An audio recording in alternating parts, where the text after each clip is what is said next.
Selamat datang di channel Novel Official. Sebelum kalian mendengarkan novel Pesona Pujaan Hati, jangan lupa like, share, and subscribe. Kalau tidak kusentil jantung kalian. Hehehehe. Tanpa lama-lama lagi langsung saja kita masuk di alur cerita novelnya. Bab 1656.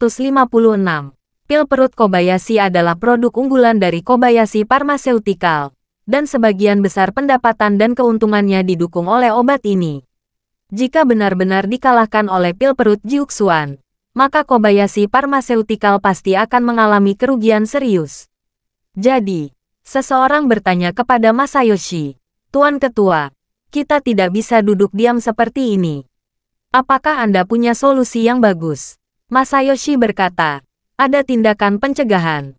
Kita harus meningkatkan investasi dalam penelitian dan pengembangan obat, dan dengan cepat melakukan peningkatan menyeluruh terhadap produk kita saat ini. Jika obat perut Kobayashi kita dapat melampaui Jiuxuan dalam hal kemanjuran obat perut, pasar pasti masih milik kita." Penanggung jawab penelitian dan pengembangan berkata, "Pak Ketua, jika Anda ingin meningkatkan investasi dalam penelitian dan pengembangan, Anda memerlukan anggaran yang besar.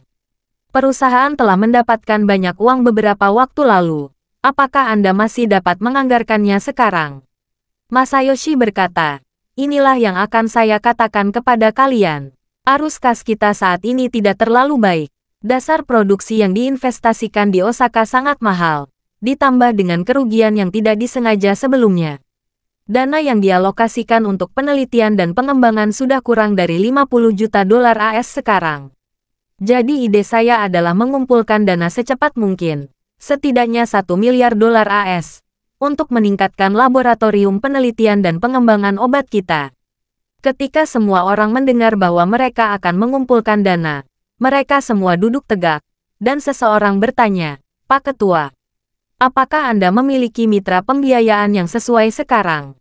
Masayoshi mengangguk dan berkata, "Sebelumnya, Ketua Jiro telah bernegosiasi dengan Tuan Yahiko, kepala keluarga Ito, tentang pembiayaan." Semua orang pasti tahu tentang ini, kan? Semua orang mengangguk. Jiro selalu ingin mengambil investasi Yahiko, dan bahkan ingin menjadi menantu Yahiko. Jika tidak, dia tidak akan mau mengeluarkan uang untuk mendukung kompetisi sanda yang diikuti oleh Ito Nanako. Hal ini sudah lama diketahui oleh Kobayashi Pharmaceuticals. Apalagi semua orang sudah melakukan persiapan untuk pernikahan korporasi antara Kobayashi Pharmaceutical dan keluarga Ito. Namun sayangnya, pernikahan itu belum dipromosikan secara resmi, dan Jiro menghilang. Semua orang berpikir bahwa kerjasama dengan keluarga Ito juga akan berakhir karena ini. Tapi mereka tidak pernah mengira bahwa Masayoshi sekarang akan memulai kerjasama dengan keluarga Ito lagi. Jadi, semua orang segera tertarik dan bertanya dengan penuh semangat, "Tuan Ketua, saya tidak tahu penilaian seperti apa yang dapat diberikan keluarga Ito kepada kita." Masayoshi berdeham dan berkata, "Tuan Yahiko dari keluarga Ito bersedia menginvestasikan 4,5 miliar dolar AS di Kobayashi Pharmaceutical dengan valuasi 15 miliar dolar AS, dan akan mencakup 30% dari total saham Kobayashi Pharmaceutical setelah investasi. Nilai 15 miliar dolar AS. Kerumunan berdiskusi hingga menggema. Awalnya yang berbicara Jiro dengan Yahiko bukanlah harga ini. Saat itu, Jiro menyapa semua orang, dan valuasinya setidaknya akan lebih dari 20 miliar dolar AS. Mengapa tiba-tiba turun begitu banyak sekarang? Beberapa orang bertanya, "Pak Ketua, tawaran keluarga Ito sebelumnya tidak begitu rendah. Mengapa tiba-tiba menyusut begitu banyak?" Yang lain berkata, "Ya, setidaknya harus sekitar 22 miliar dolar, kan? Penilaian 15 miliar dolar hanyalah sebuah..." Ekspresi Masayoshi sedikit jelek, dan dia berkata, "Kalian harusnya mengerti bahwa kita dalam masalah di dalam dan luar negeri. Bukan hanya ketua yang menghilang tanpa alasan, tetapi pil perut Jiuxuan telah muncul di Tiongkok. Obat perut Jiuxuan ini mengejutkan kita, dan kinerja kita akan menurun drastis. Jangankan valuasi 15 miliar dolar AS, bahkan 10 miliar dolar AS pun tidak mungkin kita dapatkan." Bab 1657. Nyatanya, apa yang dikatakan Masayoshi memang benar adanya. Ada sejumlah informasi antara Yahiko dan dia. Pada saat ini, Yahiko berpikir bahwa pil perut Kobayashi tidak terpecahkan di dunia. Dan menangkap Kobayashi Pharmaceutical saat ini setara dengan menangkap kereta penghasil uang. Namun, Masayoshi dan anggota keluarga Kobayashi lainnya sekarang mengetahui keberadaan Jiuxuan Pharmaceutical. Mengetahui bahwa saat ini ada pil perut Jiuxuan yang menjadi populer di Cina. Efek obat dari pil perut Jiuxuan ini jauh lebih kuat daripada obat perut milik Kobayashi Pharmaceutical. Jadi ketika Masayoshi mengungkapkannya, pikiran lain segera berubah. Baru saja, mereka berpikir bahwa Kobayashi Pharmaceutical harus memiliki valuasi setidaknya 20 miliar, dan 15 miliar sama sekali tidak dapat diterima. Tapi sekarang mereka tiba-tiba menyadari bahwa ada orang yang bersedia memberikan valuasi 15 miliar dolar AS, yang sudah sangat langka. Jika pil perut Jiuxuan berhasil melakukan perjalanan ke timur ke Jepang, valuasi Kobayashi Pharmaceutical akan sangat berkurang. Jadi, sekarang semua mendukung keputusan Kobayashi Masayoshi. Masayoshi sangat bersemangat. Selama kesepakatan ditandatangani dengan keluarga itu, Kobayashi Pharmaceutical akan langsung mendapat suntikan modal sebesar 4,5 miliar dolar. Dan dirinya juga akan menerima remunerasi 500 juta dolar. Dengan cara ini, dia akan menjadi super kaya tiba-tiba. Mengenai Kobayashi Pharmaceutical, bahkan jika bangkrut di masa depan, tidak ada lagi yang bisa memenuhi persyaratannya. Uang sebesar 500 juta dolar hampir setara dengan lebih dari 50 miliar yen. Sudah cukup baginya untuk menjalani hidupnya tanpa batas. Jadi, dia segera memberitahu Yahiko dan meminta untuk pergi ke Kobayashi Pharmaceutical. Menyerang saat setrika panas, dan menandatangani kontrak di tempat. Setelah Yahiko mendengar berita itu, dia sangat bersemangat. Dia merasa bahwa dia membeli Kobayashi Pharmaceutical dengan harga murah, dan dia bisa mendapatkan setidaknya 3 atau 4 kali lebih banyak di masa depan. Dia segera membawa asisten dan pengacaranya dan langsung pergi ke Kobayashi Pharmaceutical. Karena kedua perusahaan tersebut sama-sama berada di dekat Ginza di Tokyo, keduanya berada di kawasan komersial paling makmur di Tokyo, sehingga jaraknya tidak terlalu jauh, dan hanya mencapai 10 menit berkendara. Masayoshi sangat gembira, dan berkata kepada semua orang di keluarga Kobayashi, Tuan Yahiko akan segera datang untuk menandatangani kontrak dengan kami. Setelah kontrak ditandatangani, 4,5 miliar dolar AS akan segera dikreditkan ke akun kita. Kita akan memiliki cukup uang untuk menangani dampak Jiuxuan Pharmaceutical pada kita. Kerumunan segera menjadi sangat gembira. 4,5 miliar dolar memang jumlah yang sangat besar. Dengan begitu banyak uang, bahkan jika Kobayashi Pharmaceutical merugi 100 juta dolar setahun, uang itu akan cukup untuk mendukung perusahaan selama 45 tahun. Dengan cara ini, para eksekutif ini juga dapat tinggal di Kobayashi Pharmaceuticals dengan aman dan stabil. Bahkan jika Kobayashi Pharmaceuticals mempunyai dampak yang besar, uang di buku akan memungkinkan mereka untuk hidup dengan baik selama bertahun-tahun. Pada saat ini, Yahiko berjalan keluar dari gedung perkantoran mewah keluarga itu dengan semangat tinggi dan masuk ke mobil Lexusnya. 2 pengawal dan seorang asisten mengikutinya. Asisten ini adalah Hiroshi yang pernah bersama Nanako itu sebelumnya. Tanaka Hiroshi adalah orang kepercayaan Yahiko. Alasan dia diminta mengikuti Nanako yang berpartisipasi dalam kompetisi di China beberapa waktu lalu juga karena dia khawatir. Jadi dia memiliki orang yang paling dia percayai untuk menemani Nanako sepanjang jalan. Bab 1658. Sekarang Nanako sedang dalam pemulihan dari cederanya di Kyoto. Tanaka Hiroshi pergi ke Tiongkok beberapa hari yang lalu untuk meminta obat untuknya, tetapi tidak ada kemajuan. Jadi dia menyerah dan kembali ke Tokyo, dan kemudian tinggal di Tokyo. Selain sedan Lexus yang dinaiki itu, ada 10 bodyguard yang dibagi menjadi 2 kendaraan off-road Lexus. Satu demi satu melindungi mobil Yahiko. Kendaraan ketiga tersebut membentuk konvoi dan melaju menuju Kobayashi Pharmaceuticals. Di dalam mobil, Yahiko sangat bersemangat. Dia menganalisis laporan keuangan dan penjualan pasar Kobayashi Pharmaceutical dalam 2 tahun terakhir. Dia merasa bahwa prospek masa depan Kobayashi Pharmaceutical sangat luas. Ini jelas merupakan waktu terbaik untuk berinvestasi di saham sekarang. Oleh karena itu, menurutnya, berinvestasi di Kobayashi Pharmaceutical sebesar 4,5 miliar dolar seperti menanam emas besar di ladang ajaib, dan panen di masa depan setidaknya 15 miliar dolar. 15 miliar dolar AS, konversi ke yen Jepang, lebih dari 1,5 triliun, konversi ke RMB, lebih dari 100 miliar. Dengan kekayaan yang begitu besar, tidak ada yang bisa menekan kegembiraan di hati.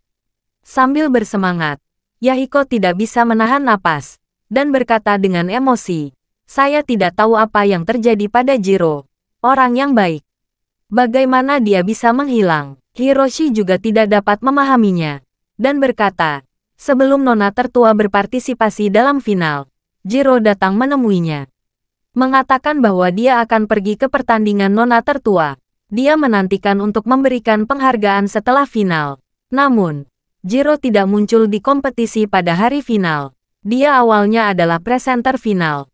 Tetapi karena dia tidak hadir tanpa alasan, penyelenggara mengundang orang lain untuk memberikan penghargaan. Saya selalu merasa bahwa masalah ini agak membingungkan. Tidak masuk akal jika Jiro melewatkan final." Yahiko menghela nafas. "Aku awalnya ingin menjadikannya sebagai menantu. Aku tidak berharap dia menghilang." Yahiko berkata dengan sedikit melankolis di wajahnya. "Sekarang kondisi fisik Nanako tidak terlalu baik. Saya tidak tahu kapan akan kembali normal." Hiroshi buru-buru berkata, "Tuan Ketua, saya telah meminta seseorang untuk menghubungi seseorang untuk membantu menghubungi ahli dari Amerika untuk datang berkonsultasi dengan nona tertua." "Ya," Yahiko mengangguk dengan serius. "Saya harus mengundang para ahli terbaik di dunia. Tidak peduli berapa banyak uang yang harus saya keluarkan. Itu sepadan." Hiroshi bertanya lagi, "Tuan Ketua, bagaimana dengan Tuan Kazuki? Para dokter di Tokyo juga tidak berdaya terkait cederanya. Apakah Anda ingin mengundang ahli dari Amerika Serikat untuk datang dan memeriksanya?" Yahiko mencium tangannya dengan jijik. "Lupakan saja orang buangan itu. Tidak ada gunanya mengeluarkan terlalu banyak energi untuknya. Jika dia memiliki beberapa keterampilan nyata, Nanako tidak akan terluka parah." Hiroshi buru-buru berkata, "Tuan Ketua, sebenarnya, Anda tidak bisa menyalahkan Tuan Kazuki atas masalah ini. Karena pelatih lawan benar-benar terlalu kuat." "Kuat?" Yahiko bersikap dingin dan berkata dengan nada menghina. "Tanaka, kamu mungkin salah paham tentang kata kuat. Biar ku beritahu, yang benar-benar kuat bukanlah karate sama sekali, tapi ninjutsu Jepang kita dan onmyoji. Inilah kekuatan supranatural yang sebenarnya. Karate Kazuki hanyalah gaya pegangan palsu dan kepura-puraan orang biasa." Hiroshi bertanya dengan heran, "Tuan Ketua, apakah ninjutsu dan onmyoji benar-benar ada?" Yahiko berkata dengan acuh tak acuh, "Tanaka, baik ninjutsu maupun yin yang jutsu adalah keterampilan nasional Jepang yang hebat, terutama ninjutsu. Bahkan orang barat pun berkemah di sana. Mengapa kamu masih memikirkannya?" Hiroshi berkata dengan malu, "Tuan Ketua, saya pernah ke kota Iga, kota kelahiran ninjutsu beberapa kali sebelumnya. Saya telah melihat beberapa pertunjukan ninjutsu di sana. Saya selalu merasa bahwa ninjutsu sedikit seperti kombinasi akrobat dan sihir, dan itu tidak memiliki arti praktis." Yahiko berbaur dan berkata dengan sedikit sarkasme, "Kamu adalah kata di dasar sumur. Kukatakan padamu, ninjutsu yang sebenarnya sama dengan apa yang dikatakan legenda, tetapi ada beberapa ninja asli sekarang. Kebanyakan dari mereka dengan hati-hati diabadikan oleh keluarga atas. Mereka seperti senjata bagi keluarga besar, dan tidak ada keluarga yang akan secara aktif mengeksposnya." Setelah itu, dia mencibir dan berkata, "Beberapa waktu lalu, generasi ke-6 Yamaguchi Gumi meninggal secara misterius di Istana Mata Air Panas Hokkaido yang dijaga dengan baik. Apakah kamu tahu ini?" Hiroshi Tanaka segera mengangguk. Hampir semua orang di Jepang mengetahui tentang masalah ini. Dilaporkan di TV bahwa dia meninggal karena pendarahan otak. Pendarahan otak, Yahiko memancarkan dingin. Itu hanya rumor dari dunia luar. Terlebih lagi, dia mati di tangan seorang ahli ninjutsu. Bab 1659. Pada saat ini, Hiroshi merasa pemandangan dunianya terbalik. Mata generasi ke-6 Yamaguchi Gumi yang terkenal benar-benar mati di tangan seorang master ninjutsu, yang agak terlalu legendaris. Namun, dia tidak berani meremehkan kata-kata Yahiko. Karena dia mengetahui karakter Yahiko dengan sangat baik. Orang ini tidak pernah mengatakan apapun yang dia tidak yakin. Jika dia mengatakan itu pasti karena dia memiliki cara khusus untuk memastikan bahwa faktanya memang seperti yang dia katakan. Bahkan Hiroshi curiga bahwa mungkin ada master ninjutsu di keluarga Ito. Namun, dia tidak banyak bertanya. Karena dia tahu bahwa ada beberapa pertanyaan yang tidak boleh dia tanyakan. Dan beberapa hal yang tidak boleh dia ketahui.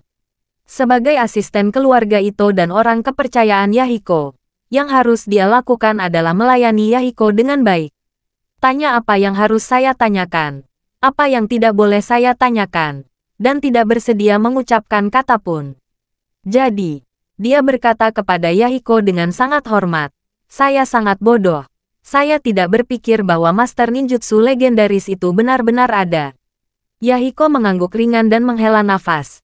Sayangnya, master ninjutsu pandai membunuh orang tanpa terlihat. Mereka tidak pandai menyelamatkan orang. Jika tidak, Nanako tidak akan terlalu menderita.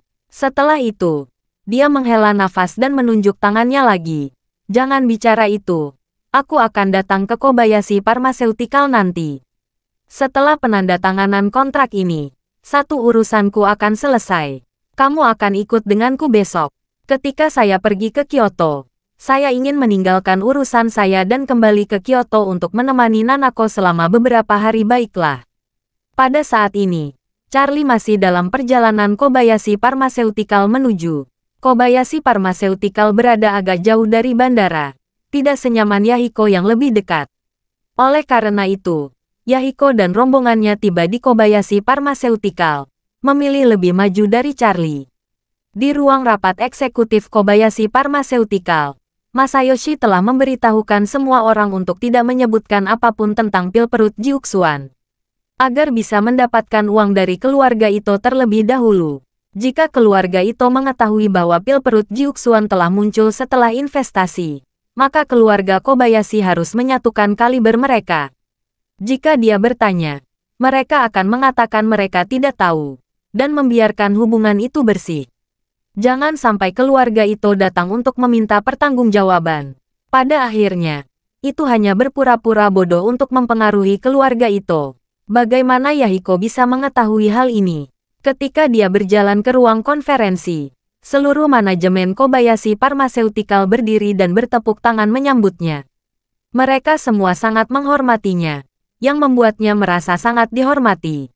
Masayoshi dengan mudahnya menyerahkan kepemimpinan ruang konferensi dan berkata kepada Yahiko Ito, "Ketua Ito, silakan duduk." Yahiko mengangguk puas, duduk di kursi, dan berkata sambil tersenyum, "Saya selalu ingin mengunjungi Anda. Tetapi saya belum memiliki kesempatan yang tepat. Melihat Anda di sini hari ini memang bakat yang hebat. Anda layak menjadi pilar Jepang." Melihat bahwa Yahiko memberikan penilaian yang begitu tinggi kepada semua orang sangat gembira. Dan melihat ekspresi Yahiko saat ini, benar-benar seperti melihat seorang anak laki-laki yang kehilangan uang. Bab 1660. Pada saat ini, Yahiko berkata lagi, "Saya selalu sangat optimis di Kobayashi Pharmaceutical. Saya sangat bersedia mendukung Kobayashi Pharmaceutical untuk melangkah lebih jauh. Jadi saya datang ke sini hari ini hanya untuk menandatangani perjanjian investasi dengan Anda. Mengenai niat investasi saya, apakah Anda setuju?"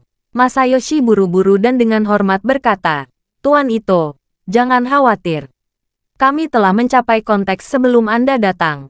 Anda dipersilakan untuk berinvestasi di Kobayashi Pharmaceutical kami." Yahiko mengangguk untuk mencegah malam dari terlalu banyak mimpi. Dan dia berkata langsung, "Yah, aku punya banyak hal baru-baru ini. Dan aku akan meninggalkan Tokyo besok, jadi kita bisa menandatangani kontrak sekarang. Jika tidak ada masalah, saya akan segera memberitahu keuangan untuk membayar." Masayoshi berseru, "Tidak masalah. Sama sekali tidak masalah. Kita bisa segera menandatangani kontrak." Yahiko segera berkata kepada Hiroshi, yang ada di sekitarnya, "Tanaka, keluarkan kontraknya dan bukti pada semua orang." Hiroshi segera mengeluarkan beberapa kontrak dan membagikannya, dan menjelaskannya.